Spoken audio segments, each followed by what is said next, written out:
Yoga Wine. Welcome to my podcast. This is Valerie Hale.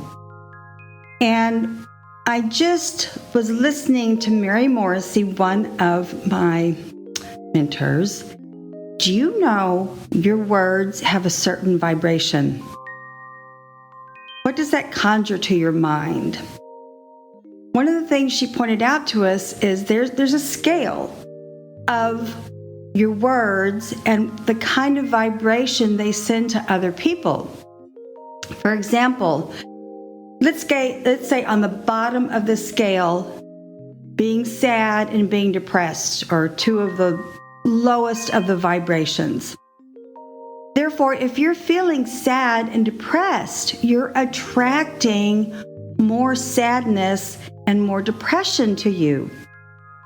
Whereas higher on that scale of words and the power that they emote would be happiness, grateful, generous, laughing. All of those words bring more abundance to you.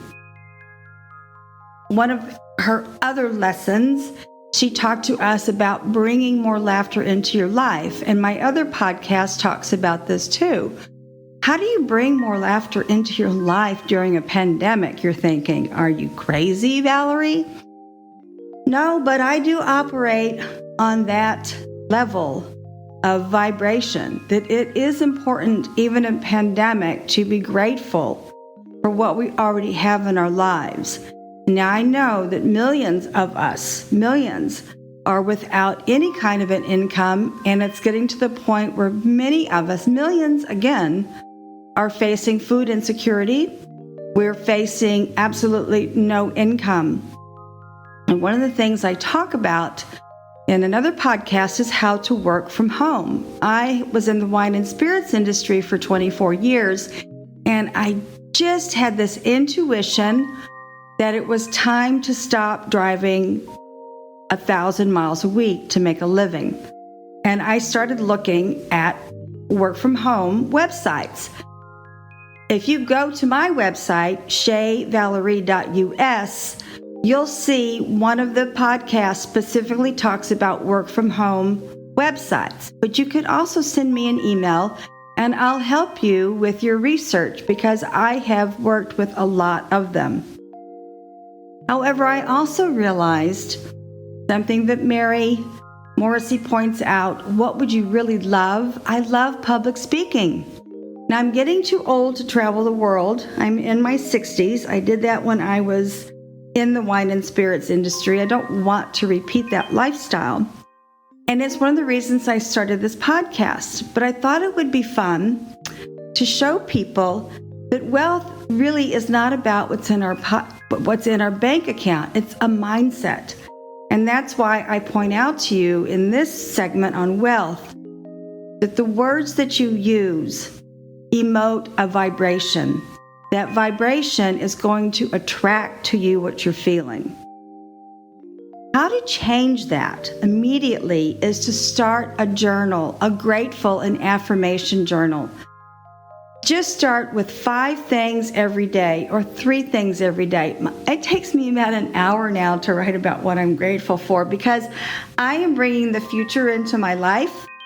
Therefore, I say that I am very happy and grateful that all my property in New York sold because let me tell you, folks, that is my big dream and it is going to happen. It's taken longer than I want, but that's because the universe is working its magic. As I mentioned, to start feeling grateful, write this down. It makes a really strong connection to what you want and to what you're going to get.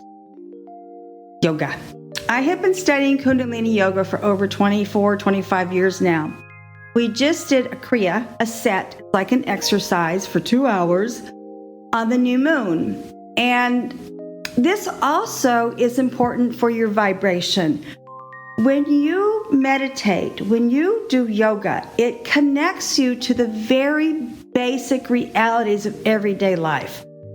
When you can connect to the moon cycle, it will bring certain important things into your life. The new moon is all about new beginnings. When we finished our set, Hariprakaash is my virtual teacher, and she said, now you have to go wash your hair, you have to take a shower, take a bath, you have to wash all your clothes. She said, you have to start anew. And that's important to know. She also is a proponent of these strong, powerful words that emote a vibration and attract to you. And what she has taught us to do is to always say the word victory. Have it be an internal mantra where you're always saying to yourself, victory, victory, victory.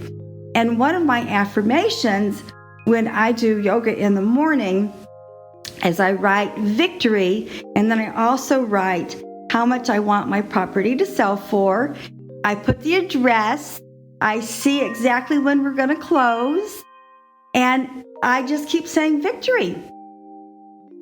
That's what you want to start bringing into your life. I know it's going to feel weird and funky and like you're lying to yourself because this is a pandemic, but do it because you're going to change the vibration in your life. You're going to see little by little these incremental positive changes when you change the words that you use, the vibration that you're emoting. You're going to bring more positive things into your life. Trust me, I have seen it in just 2 years being down in Florida. That was one of my big dreams was to get out in New York. Thank God, because they just had 18 inches of snow. But it won't take 2 years to see these small incremental changes. They'll happen on a weekly, daily basis. Not big ones, but they can come too. Wine. When we talk about the moon and how it affects our life, also affects crops. I volunteer for the Gulfport Garden, and this was a godsend for me. The funny thing is I know a lot of the people from New York. I was in a dance community up there, and it was nice to just stroll into our community garden and say, well, hi, George. Hi, Vivi. I already knew quite a few people. The blessing, I am a vegetarian. The blessing of volunteering for this garden is the time that you put in, you get paid back in vegetables. And what we don't use, we volunteer to the senior center. So it's a very nice cyclical environment where we're helping ourselves, we're helping the community. Obviously, everything's organic. Vintners, especially those in France, practice biodynamic farming. Biodynamic farming is complicated, but the basis is they are planting, they're pruning, they're harvesting, they're cultivating by the cycles of the moon. And the new moon is when you do plant certain things that are just going to grow above ground. Lettuce, tomatoes, vines. The French, as I mentioned, are very big proponents practicing biodynamics. And those of you who've listened to my other podcasts, or if you've visited my website, I'm a Francophile. I love everything French. I love French wines. I love France. I was married to a Frenchman. However, to help you out over the holidays, if you're going to stay with domestic wines, I love Robert Zinsky. I love Gurgich. I love ZD wines. Matthiasen is amazing. All these guys really do practice biodynamic, even though they don't put it on their website. I know them. I have worked with them. If you need more help buying wines, send me an email at shezvalerie.us, CHEZ Valerie.us, and I'll be more than happy to help you with your wine buying over the holidays. Au revoir.